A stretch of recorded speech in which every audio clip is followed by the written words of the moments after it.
There has been a continuous production of glass in the Stourbridge area for nearly 400 years.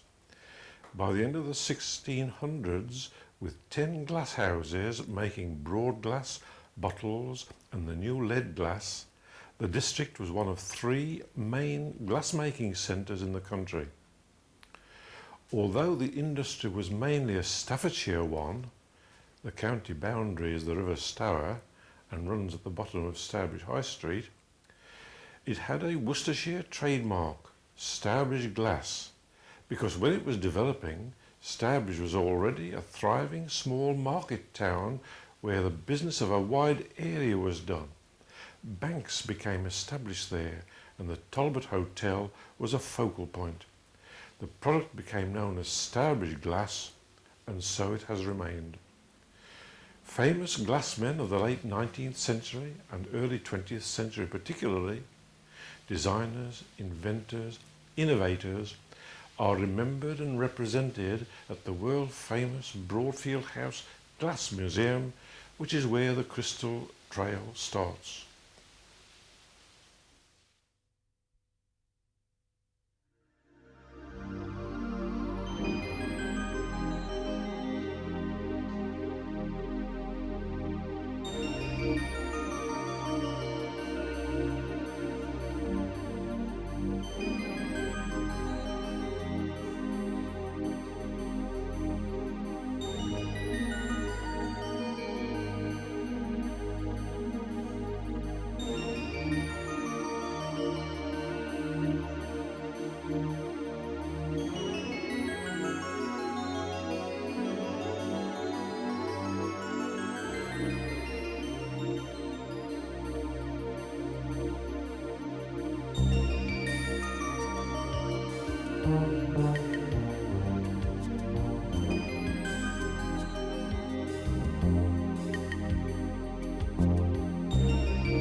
Hello, I'm Roger Dodsworth, Keeper of Glass at Broadfield House Glass Museum, and I'd like to say a few words about the museum and what we do here and how it came into being. The museum here has the unique distinction of being the only publicly owned glass museum or museum in the country devoted to glass, and the reason why we have the museum is because of the long and very important tradition of glassmaking in this area. The museum, in fact, celebrates the history of the Stourbridge glass industry from its very beginnings in the early years of the 17th century right up to the present day.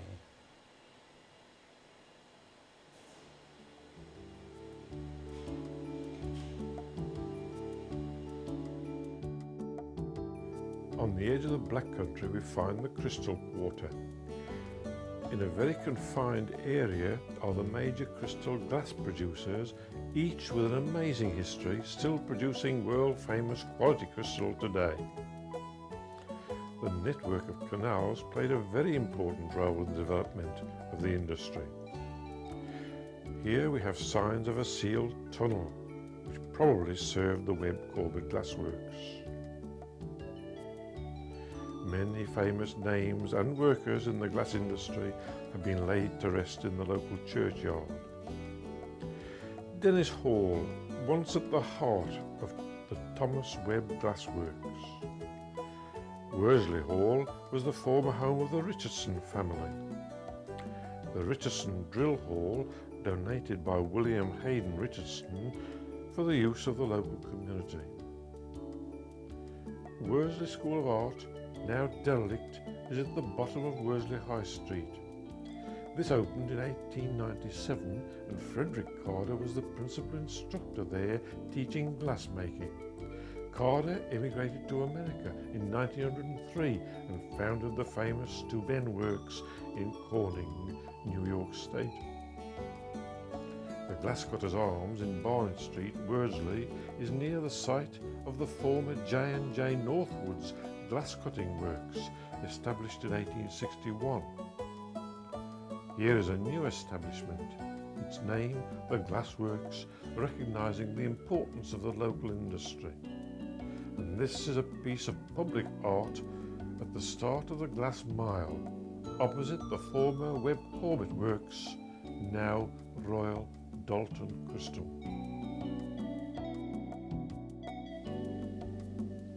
Webb Corbett's original glassworks, the White House Glassworks, were at Worsley. The company moved to the present site in 1913 and in 1969 became part of the Royal Dalton Group and continues to produce quality glassware like the original Webb Corbett company. The works have undergone many changes. The cones were demolished some years ago, but many of the original buildings are still in use today.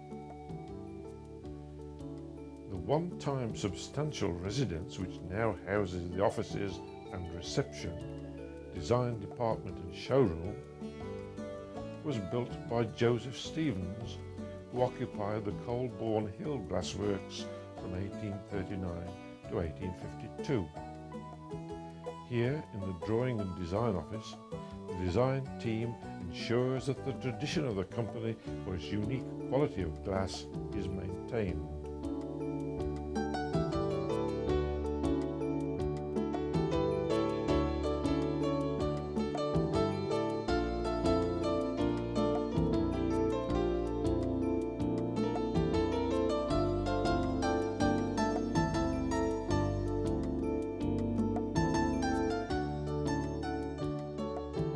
The glass crystal is still made in the traditional way.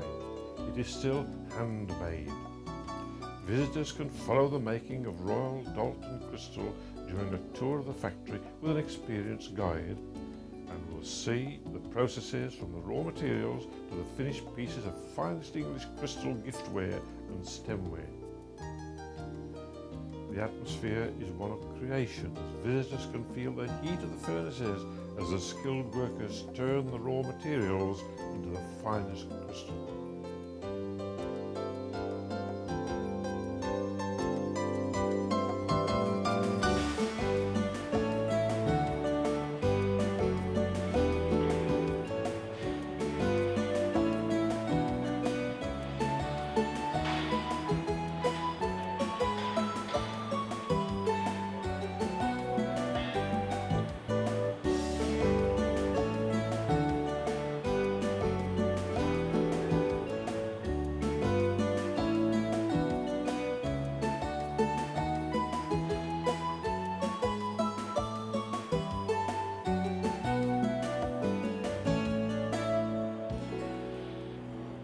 My name is Patrick Hayden. I work on the end of the leer, which is an endless conveyor belt.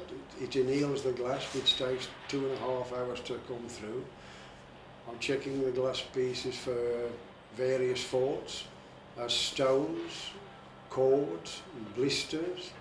And we also check the size of the feet on the foot gauge to see if they're all more or less in uniformity. I started off almost 50 years ago. I started here on April the 1st, 1947, in the cutting shop as a lad. I used to have to start sweeping up first, and then I moved on to a frame, what they call a frame. And I practiced cutting in those days, and I signed a 5-year apprenticeship. And then when I learned that, I eventually moved on to the process department after. Which is to cut the tops off the glasses and then smooth the tops, inside bevel and outside bevel, and then they're melted on a machine that makes the top nice and smooth. And after that I moved back onto this processing job, the viewing job, and I've been there ever since. I've been here almost 50 years now, as I say, 1947, and seen a lot of changes over the years. The cutting department's changed a lot, whereas you used to have 2 processes years ago. You used to have to rough the design on first and then smooth it with a smoothing wheel. But now it's all done in one process by diamond wheels, which is more advanced. And over the years we've seen a lot of changes, a lot of them for the better, you know. Cleaner conditions and better machinery, and everything's, you know, great now. I'll be coming up to retirement shortly in October, so I think I've had a good life of it here. Can't grumble at all.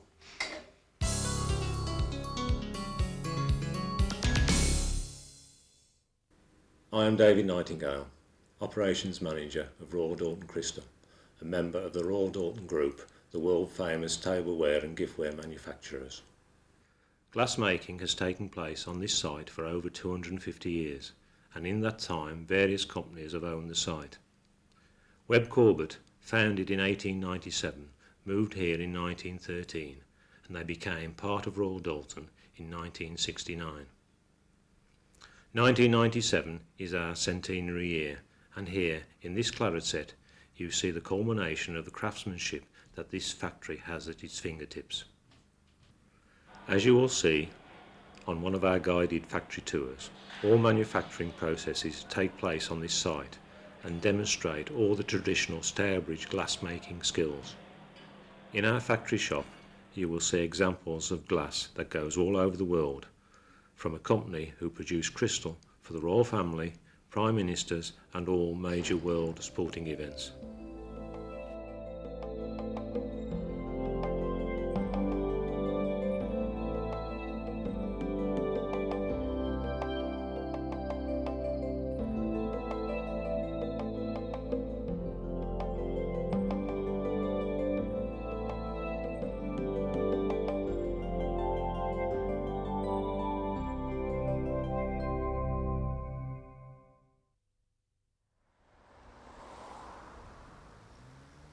As we continue along the crystal trail, we come upon Dawn Crystal.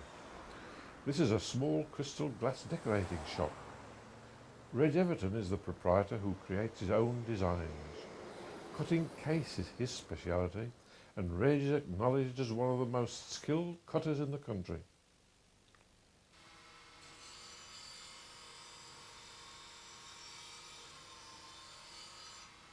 Reg learned his skills at Stewart Crystal, where he served a 6-year apprenticeship working with 3 of the finest craftsmen of the time. Eventually, Reg decided to apply all the skills and experience he had acquired to his own advantage.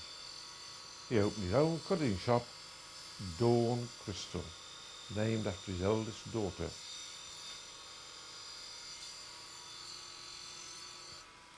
Using a diamond cutting wheel, Reg cuts through the coloured outer casing of the cased bowl to reveal the clear crystal underneath. This is a very delicate operation, as he has to cut very deeply into the crystal.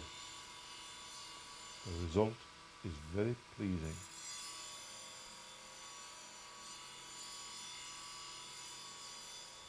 This is a piece of blue cased, again cut in cobweb, nicked edge, nicked around the base, and also on the base a big 16-point jewel star. This is actually called cobalt blue. This is 2 layers of crystal glass. On the inside is the clear crystal, and on the outside is blue or ruby or green.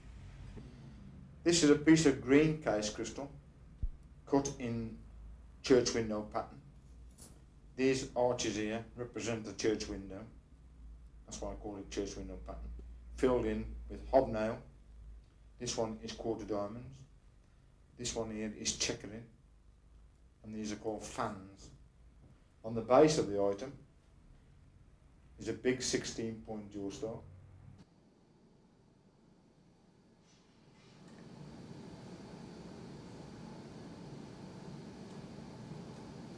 Harlequin Crystal is the only full-time manufacturer of cased crystal in this country.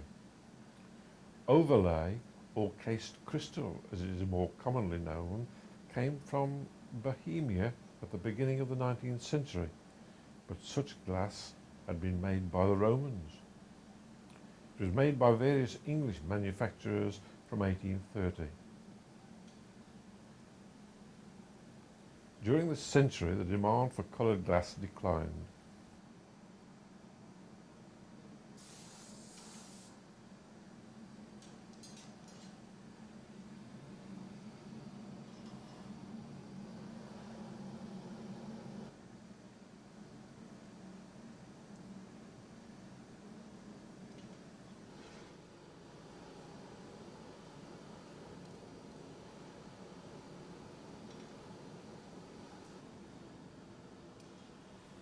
Cased crystal has 2 or more layers of glass. The flint or clear crystal is blown inside the blue case. The 2 layers are then reheated in the glory hole and fused together.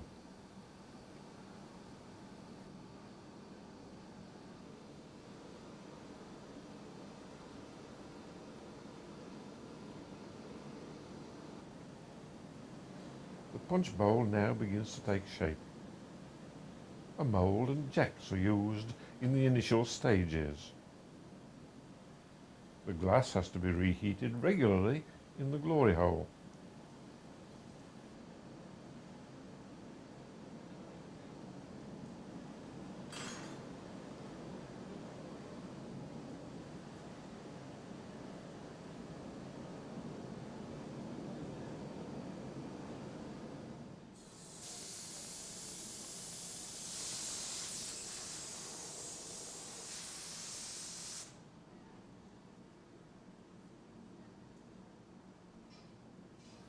Preparation is now made to form the stem. This is separated from the iron using parrot-nosed shears.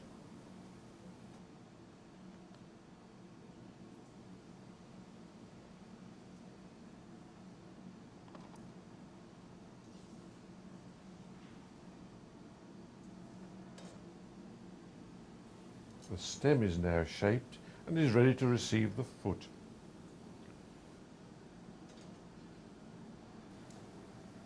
The molten glass is dropped onto the stem. The foot is now very carefully and precisely formed.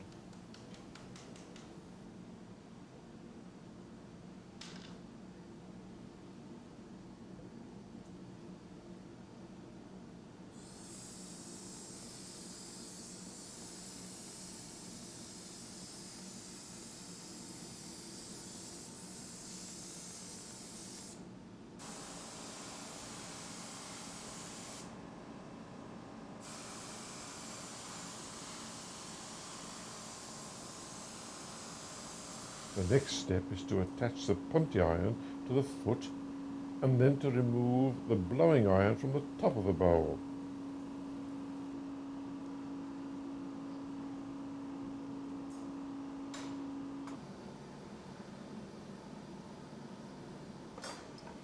After reheating, the top edge of the bowl is trimmed using shears. The final shaping of the bowl now begins, the operator's hands still being shielded from the heat. This final process is a very skilled and precise job.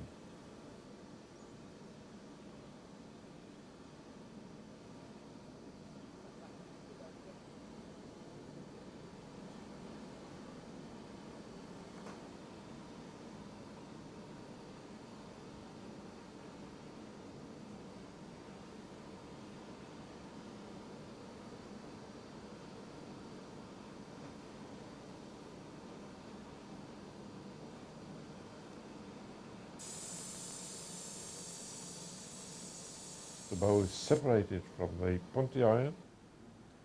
It is now ready for annealing and then decorating.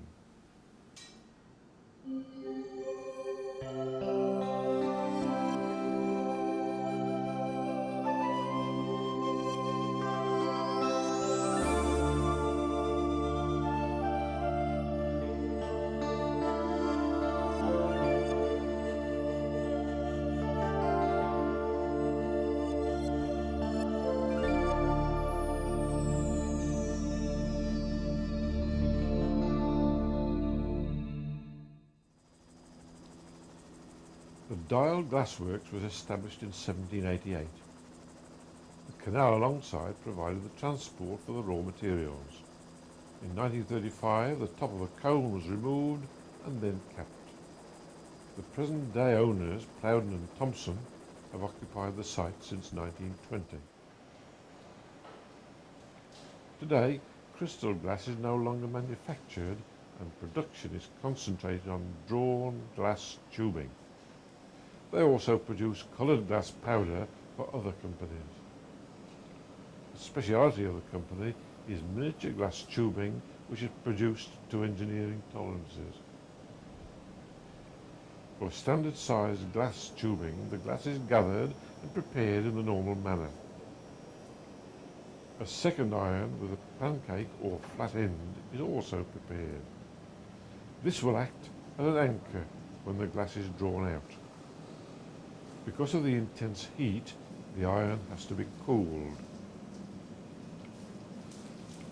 Preparation is now made for the drawing of the glass tubing. A team of 3 workmen is required.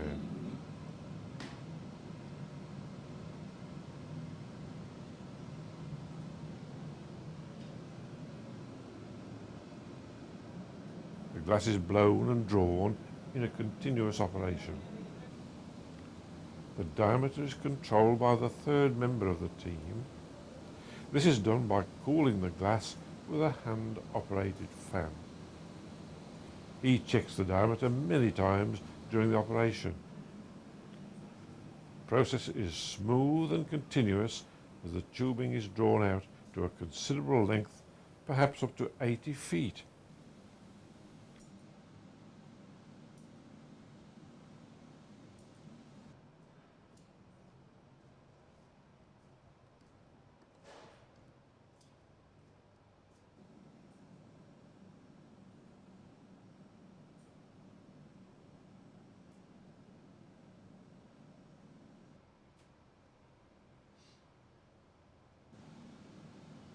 tube is now lifted onto a rack or bed where it is checked and then cut into specified lengths. Each diameter and wall thickness is carefully measured with a gauge.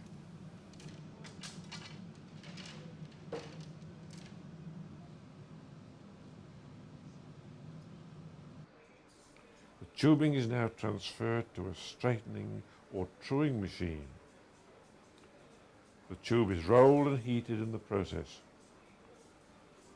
It is now ready for dispatch.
The Red House cone, which dates from 1790, is a significant local landmark.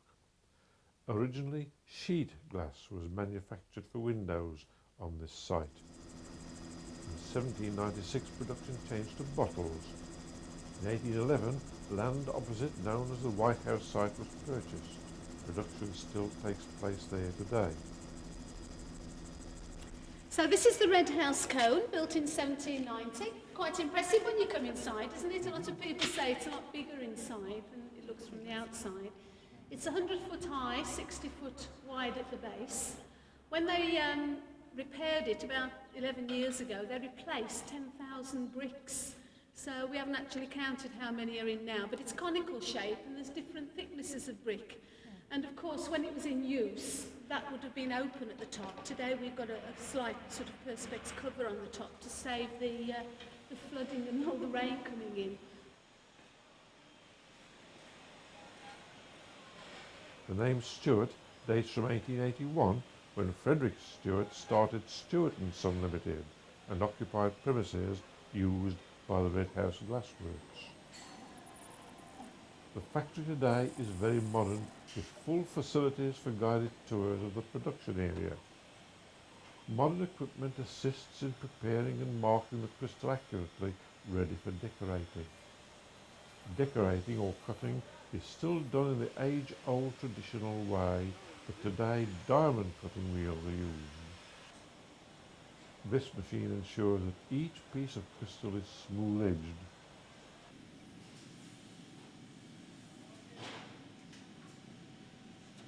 The production process is the traditional method which dates back to the Huguenot era. As a result, no two pieces of glass produced in the factory are exactly the same.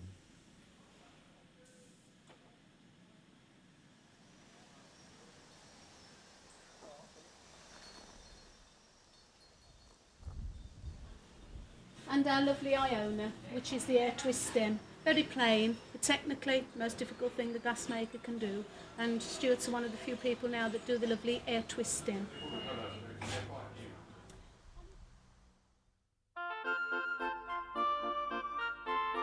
The stencil, place it in the centre and straight. Get a little piece of card and rub away the excess glue and get all the air bubbles out, like so. Once the stencil's dry, I then mask it up, and then once it's been masked, it's then taken to be blasted.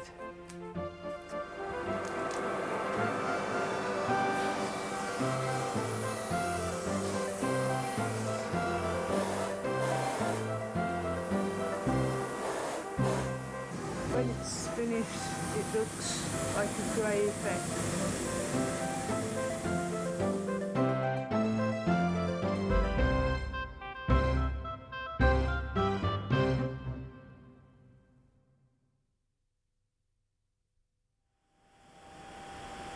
After the closure of Thomas Webb's Dennis Glassworks, the redundant craftsmen, 14 in all, formed a new company and called themselves Tudor Dennis Hall Crystal.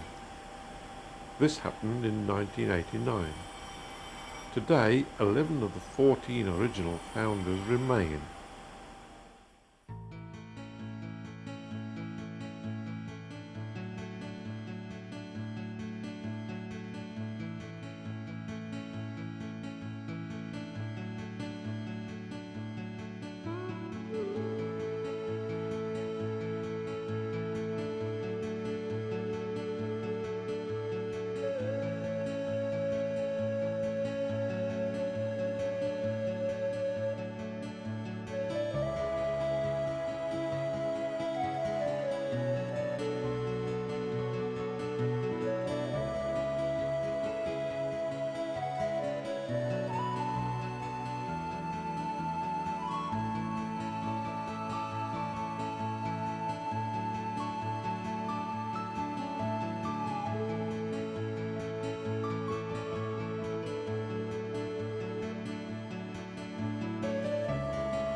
Kevin Andrews, a member of the Guild of Glass Engravers, operates from Broadfield House.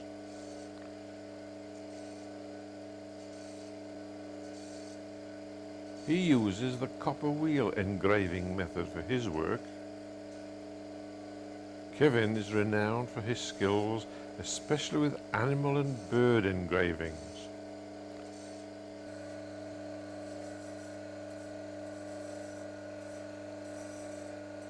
His services are used by many of the glass producers in the area.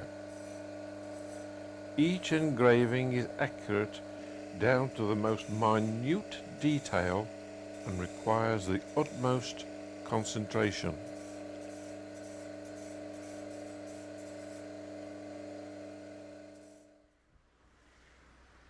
The next port of call on the Crystal Trail is the ultra-modern Crystal Glass Centre showroom at Ordnance.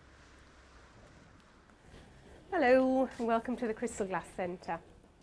I'd like to take this opportunity just to show you around a little bit and show you some of the items that we're actually selling in the centre.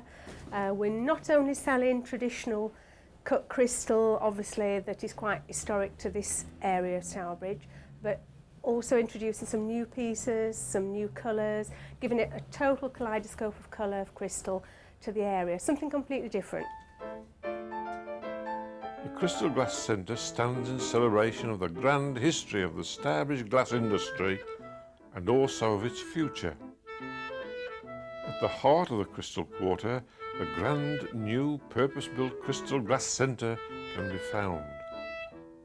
On the first floor, visitors can see a video presentation. They can enjoy a coffee in the patisserie and on a weekend relax in the atmosphere of a classical music recital.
The Glass Centre is dedicated to developing and demonstrating new environmentally sensitive technology. Visitors are very welcome at the modern workshops where they can see skilled craftsmen practicing the age-old art of glass cutting on modern machines.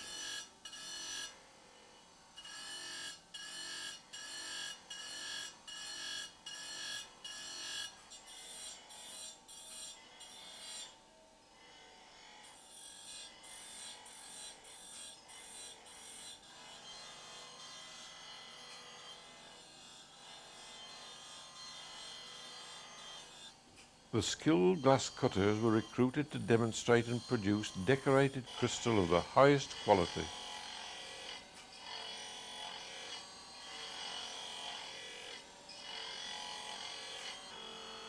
The workshops are very modern and immaculate, in keeping with the image of the Crystal Glass Centre. At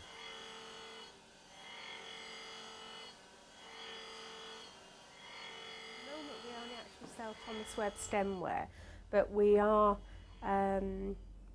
hopefully going to, in the very, very near future, get lots and lots of giftware something that's been developed at the centre, and the nice thing for ourselves is that it is local crystal, so it will be quite extensive. All this side will actually be filled with Thomas Webb. Right, I'd now like to show you a nice completely new range called Blowzone. Very, very different, very unusual, something completely different that I haven't seen for a long time, and made locally again. Completely different than Thomas Webb. Thomas Webb being a traditional cut crystal, and this one, as you can see, quite modern in its aspects. Made locally, just across the road from the centre, and it's doing very, very well. I'll also now like to show you some Edinburgh Crystal, because basically Edinburgh Crystal is who we are. Edinburgh Crystal and Thomas Webb, so I'll show you some of the giftware of Edinburgh Crystal. These are some of the ranges that we sell in the Edinburgh Crystal giftware. Quite a good selection. We also sell first quality and second quality, both in the giftware and in stemware. Also presentation boxed and non-presentation boxed. Again, seconds and first quality.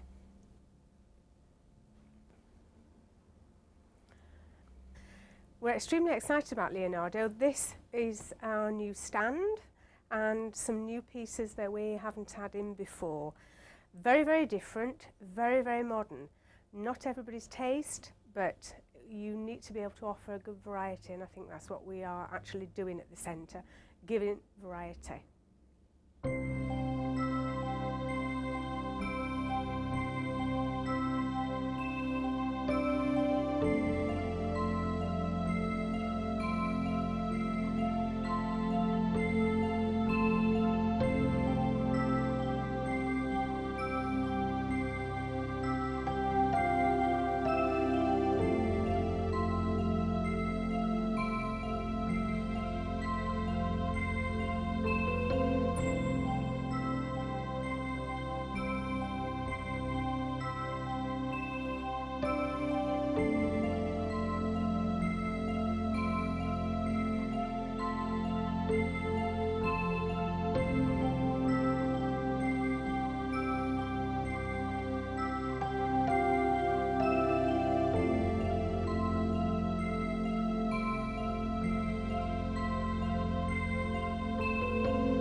Royal Barley Crystal is an old, established and independent family business founded in 1776, producing a comprehensive range of crystal wines, sweets and giftware.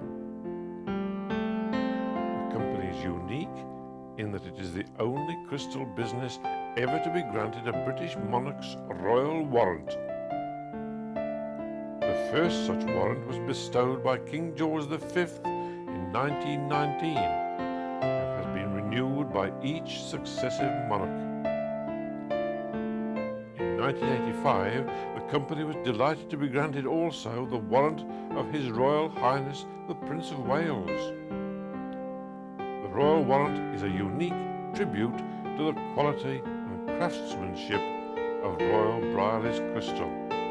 Royal Brierley Crystal Limited came under its present ownership in 1824. Over 160 years later, work continues on exactly the same site in the West Midlands, west of the centre of Birmingham, and many improvements have since taken place. Today's management team and craftsmen and women continue to invest and expand and are committed to preserving Royal Brierley's reputation as one of the world's oldest yet most progressive crystal glass manufacturers. Today, modern automated equipment is used in the production of Royal Brierley Crystal. A mechanical gatherer using a vacuum-operated system removes molten glass from the furnace. Surplus glass is captured for reuse. This is known as cullet. The furnace is a constantly charged continuous unit. The preformed glass is removed from the gatherer by the glass blower using a blowing iron with a preheated base. The glass is then formed in the traditional way.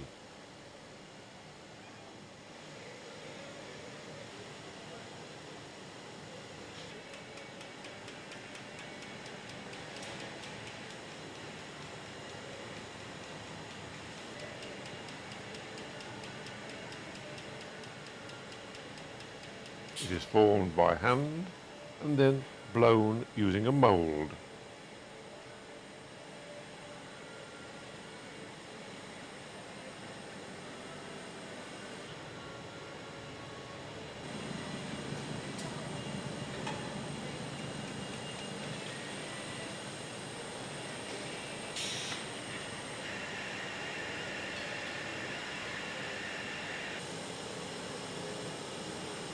There is no more fascinating spectacle than the interior of a busy glass house.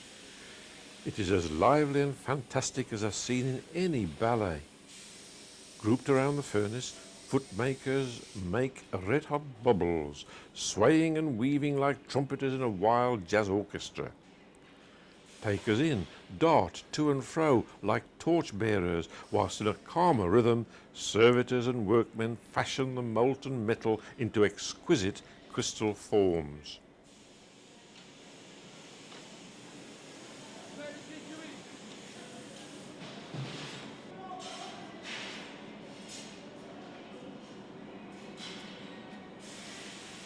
The art of cutting has existed for centuries, producing from diamond-impregnated wheels something aflame with the glory of a myriad of colours.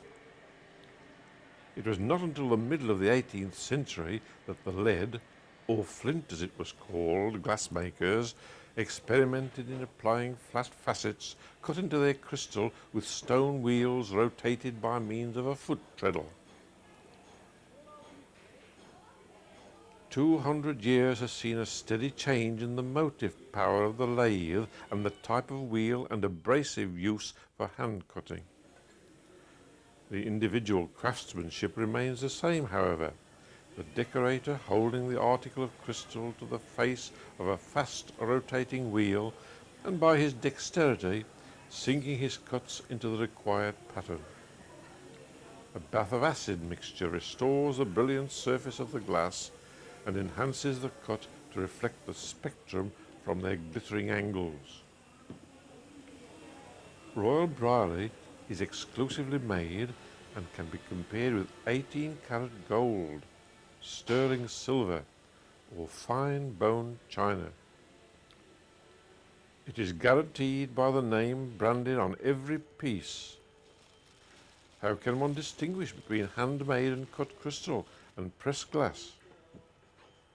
By the sharpness of the cutting or the crystal, by its intrinsic weight, by its brilliance and clarity, and by its looks and very feel of quality. Royal Barley, the only royal brand, is stocked by the leading glass and china and jewellers' shops and department stores throughout the world.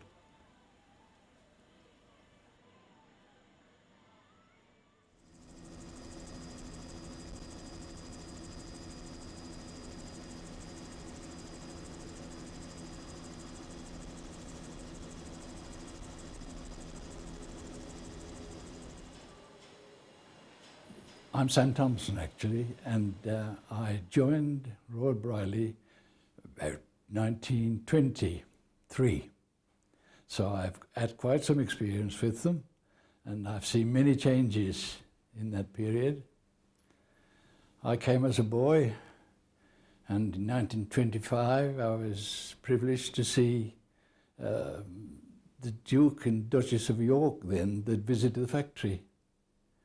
And I stood on the top of a gas producer that was in the centre of the factory to see them. And I was only a youngster. But I was managing the processing in the factory for many years, and then the later years I joined the late chairman of the company in setting up this museum. And this museum reflects a lot of the history of the company. Here you see many techniques are shown. Now this is interesting because the silver deposit, silver is welded to the surface of the glass, the background is cut away, and the artist then chases the silver. Adjacent to it here is massaged glassware. Its various metallic oxides are rolled into it whilst it's hot in the glass house. Then it's shattered, reheated and welded together like this and then blown into the article, giving a massaged effect. Everyone different. Again, that was an idea of John Northwood. That little pieces at the corner there are known as silveria ware, which are techniques not used today. Foil placed between layers of glass and then oxidized, and then on the outer edge threaded with green glass. The lamp, a white opalescent one covered with a citron glass, then again covered with a very fine thread of ruby glass from base to top. And whilst it's in that hot state, it's pulled out into that wavy motion. The house where we are in now is known as Honeybourne Museum, and the house was built in 1885 by Joseph Silvers Williams Thomas for a new art director that we were accepting, name of John Northwood, who was running a factory at Wordsley known as J&J Northwoods of Wordsley Decorators. Well, John Northwood was a famous name in the glass industry. He created the famous duplicate of the Portland vase and in cameo, and he was a great artist in his own right. Well, Silvers Williams Thomas acquired his services and brought him here as art director for this company. So this house was built to house him, and he lived here.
Okra Glass Studio, renowned for its unique handcrafted designs throughout the world, was founded in 1979 by Richard Golding. At the time, Richard was operating from the Broadfield House Glass Museum.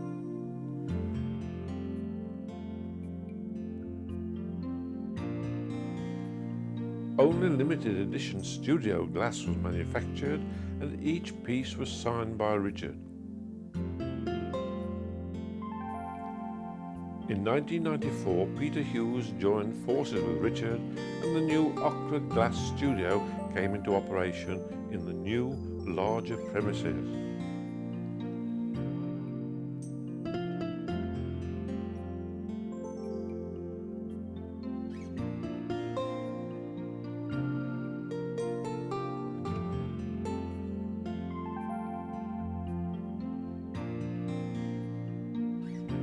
Skilled glassmakers were recruited and suitably retrained in the art of producing Okra studio glass. The new factory was fitted out with machines and equipment designed and built by Richard and Peter. Quality and style were not sacrificed as production increased.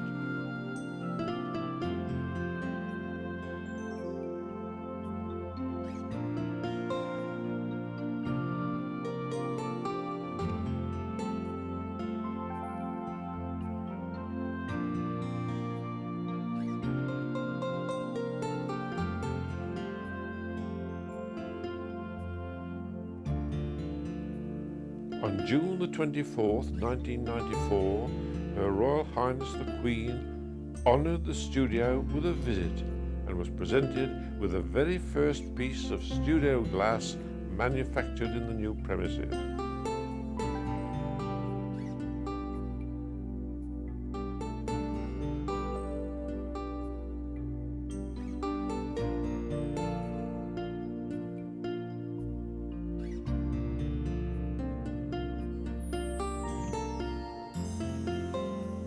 The glass used in production is of a unique formation and has different working qualities or characteristics from the normal lead crystal as used in the glass industry.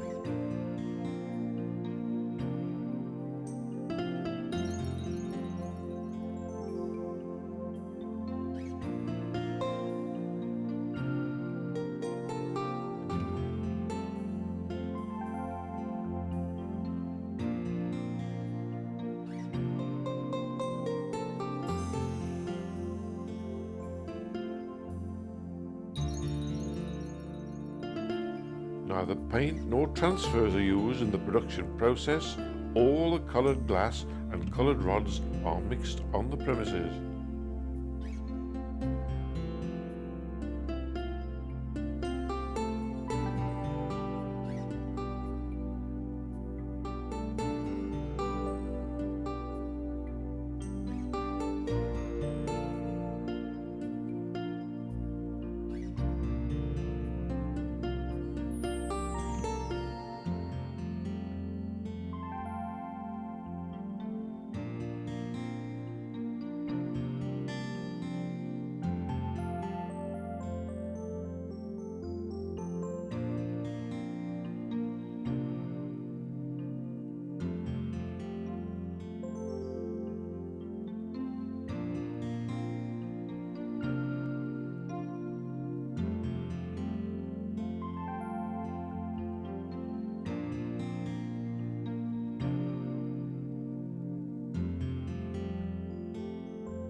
The designs and patterns are unique to Richard.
1995, sales effectively doubled, and again in 1996.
Percent of the production is exported, the majority going to Japan and Asia.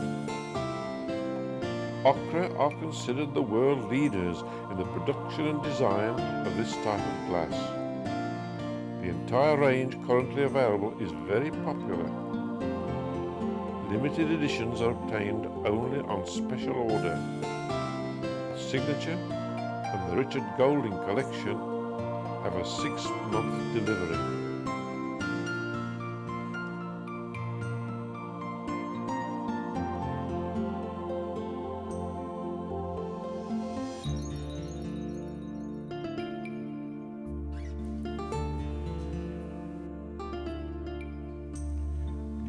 You will have seen from our visits to old established traditional glassworks, works museums, smaller concerns and individual craftsmen that experimentation and innovation in design, colour and manufacturing processes continue, thus ensuring that this long established local craft industry thrives.